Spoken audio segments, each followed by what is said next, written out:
اس کا موضوع یہ ہے کہ دنیا بھر میں جتنے بھی کام ہو رہے ہیں اس میں جو بھلائی کا راستہ کیا ہے اور بربادی کا راستہ کیا ہے اس کو دکھانے کا ہے۔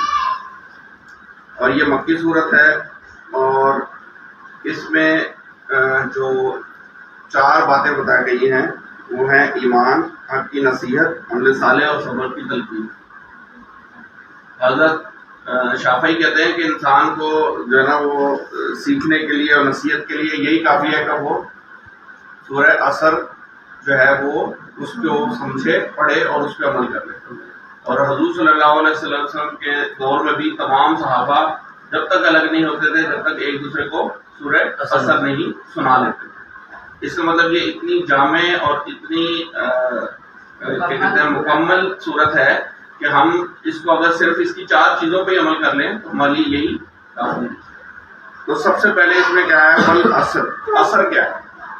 عصر میں جو ہمارے مفسرین ہیں وہ اس کو 2 طریقوں سے بیان کرتے ہیں۔ نمبر 1، عصر کا مطلب عصر کا ٹائم، عصر کا وقت، ٹھیک ہے؟ تو عصر کا وقت کیوں اتنا امپورٹنٹ ہے؟ عصر کا وقت اس لیے امپورٹنٹ ہے کہ اس وقت ہماری دنیاوی کام فل عروج پہ ہوتے ہیں، بزنس فل عروج پہ ہوتا ہے، کاروبار زندگی فل عروج پہ ہوتے ہیں، اور اس وقت نماز پڑھنا یا اس وقت اللہ کو یاد کرنا یا اس وقت جو ہے نا کوئی بھی ایسا کام جو ہماری دنیاوی فائدے سے ہٹ کے ہو وہ بڑا مشکل ہوتا ہے۔ تو اس لیے یہ بھی کہا گیا ہے کہ فجر اور عصر کی نماز جو ہے وہ منافق کے لیے بڑی مشکل ہے۔ وہ اس لیے مشکل ہے کہ ایک تو اس کو اٹھ نہیں سکتا فجر کے ٹائم، اور عصر کے ٹائم وہ اپنا بزنس چھوڑ نہیں سکتا۔ تو اس لیے اللہ تعالیٰ نے عصر کی کھائی ہے، عصر کے وقت کی۔ اور دوسرا مفسرین نے بتایا کہ زمانے کی قسم کیا ہے۔ زمانے کی قسم کچھ مفسرین کہتے ہیں کہ زمانہ ہے جیسے مستقبل، ماضی اور حال، ان چیزوں میں ہم کرتے ہیں۔ تو ماضی کیوں کرتے ہیں؟ ماضی اس لیے بتایا گیا ہے کہ ماضی میں لوگوں نے جنہوں نے صحیح کام نہیں کیے وہ غرق ہوئے، تباہ ہوئے، برباد ہوئے، جیسے فرعون ہے، جیسے قوم لوط ہے، قوم سمود ہے، قوم عاد ہے، جن کا قرآن مجید میں ذکر ہے۔ اور جو کامیاب ہو گئے ان کو اللہ تعالیٰ نے بعد میں اس دنیا میں بھی ان کو کامیابیاں دی، ان کو ان کی جیسے بڑی بڑی جو ہے نا حکومتیں بنی، بڑی بڑی سلطنتیں بنی۔ حضرت عمر رضی اللہ تعالیٰ کے دور میں جو ہے ایران اور جو ہے روم کی سلطنتیں فتح ہوئی، تو اس وقت صحابہ کو جب اسلام کے دور میں کہتے تھے کہ تمہارے جو ہے نا میں سر پہ روم کے بادشاہ کا وہ تاج دیکھ رہا ہوں یا کنگن دیکھ رہا ہوں، تو وہ ہنستے تھے، دل میں سوچتے تھے کہ لیکن وہ چونکہ جو ہے کیا کہتے ہیں صحابہ وسلم پہ بہت پکا یقین رکھتے تھے تو اس لیے انہوں نے یہ کر کے دکھایا۔ اور حضرت عمر کے دور میں جس صحابی کو کہا اس کے ہاتھ میں کنگن اور اس کے سر پہ تاج روم کے بادشاہ کا رکھا گیا۔ تو اس طرح جو ہے زمانے میں ماضی کا بڑا، ہم کہتے ہیں کہ جی ماضی میں ایگزامپل کے طور پہ ماضی کو لیا جاتا ہے کہ ماضی میں کیا کیا ایگزامپل ہے اس کی، کہ جو غلط کام کرتے رہے وہ تباہ و برباد ہوئے اور جو صحیح کام کرتے رہے وہ کامیاب ہوئے، ٹھیک ہے۔ اور جو حال ہے اس میں کیا ہوتا ہے؟ پریزنٹ میں یہ ہوتا ہے کہ وقت گزر رہا ہے، تیزی سے گزر رہا ہے، وقت کیا ہے؟ تیزی سے گزر رہا ہے۔ اس کی مثال ایسے ہے جیسے ایک برف بیچنے والا برف بیچ رہا ہے، بازار میں پٹ رہا ہے کہ یار لوگوں میری جو ہے نا یہ خرید لو، کمائی ہے تو جو ہے پگھل جائے گی اور ضائع ہو جائے گی، تو آواز لگاتا ہے بار بار تاکہ اس کی برف پگھلنے سے پہلے بک جائے۔ اس لیے اللہ تعالیٰ بھی بندے کو کہہ رہا ہے کہ تم اس سے پہلے کہ یہ ٹائم نکل جائے تم اس میں اپنے آپ کو صحیح کر لو اور اپنے آپ کو صحیح راستے پر ڈال لو، اور جو غلط رہتا ہے اس سے باز آ جاؤ۔ اور اس کے علاوہ کیا کہتا ہے کہ زمانے میں، حال میں یہ تیزی سے گزرنے والے وقت کا فائدہ اٹھا لو۔ اور مستقبل میں اللہ تعالیٰ کہتا ہے کہ جو لوگ اس کے اوپر عمل کرتے ہیں ان کو اللہ تعالیٰ دنیا میں بھی فائدے دیتا ہے، دنیا میں بھی ان کے جو کامیابی ہوتی ہے، دنیا میں بھی وہ منزلیں پا لیتے ہیں، اور آخرت میں بھی ان کے لیے جنت کا انعام ہے اور ان کے لیے سکون ہی سکون ہے، اور وہ اپنے پیاروں کے ساتھ جا کے ملیں گے اور ان کے اوپر کوئی تکلیف اور کوئی غم نہیں ہوگی۔ تو عصر کی 2 وجہ ہیں، ایک تو ٹائم اور دوسرا زمانہ، ٹھیک ہے۔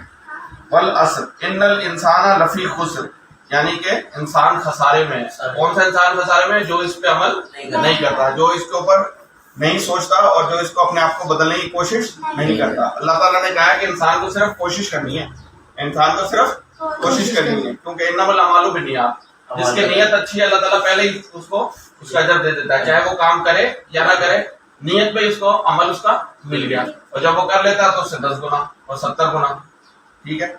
الا الذین آمنوا وعملوا الصالحات، اور وہ لوگ کون سے لوگ ہیں جو صالح عمل صالح کرتے ہیں, نیک عمل کرتے ہیں اور حق کی تلقین کرتے ہیں اور لوگوں کو ایک دوسرے کی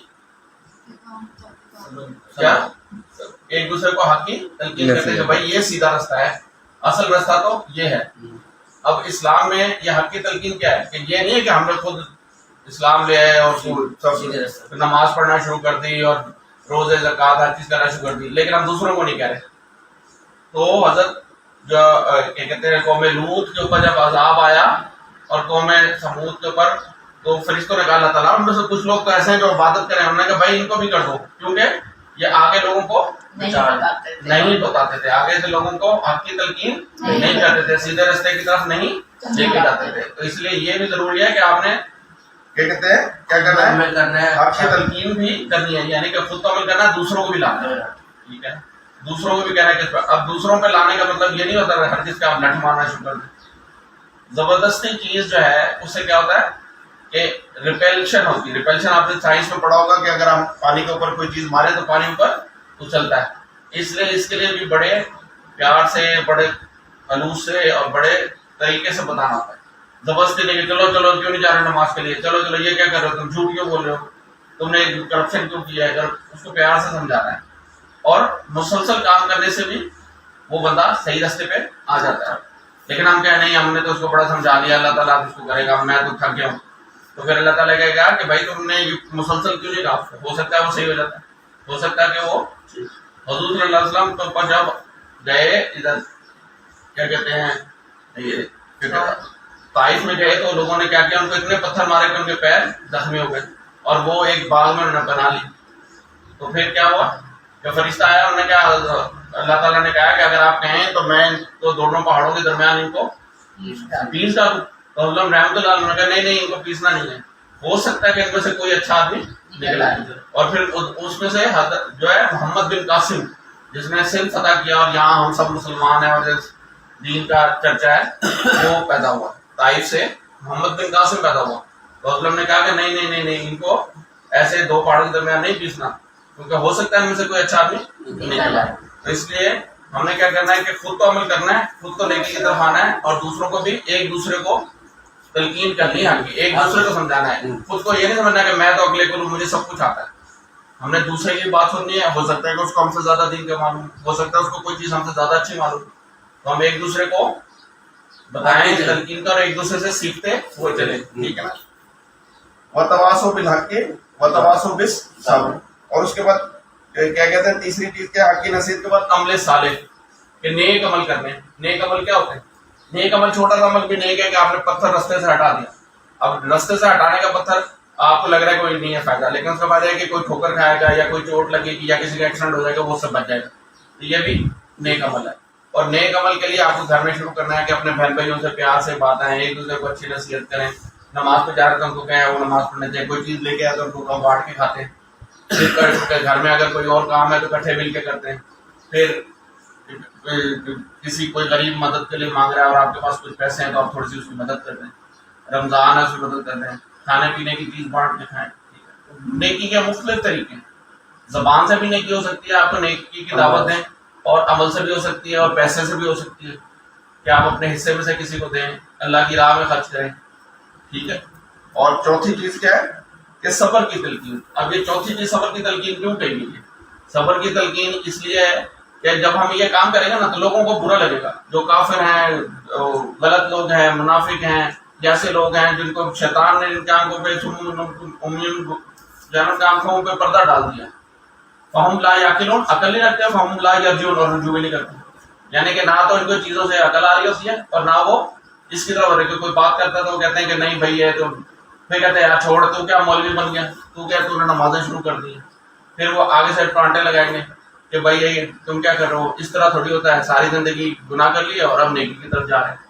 اور سب سے مشکل کام ہے اپنی کریکشن کرنا, کہ میں غلط, میری اپنی غلطی کو تلاش کرنا.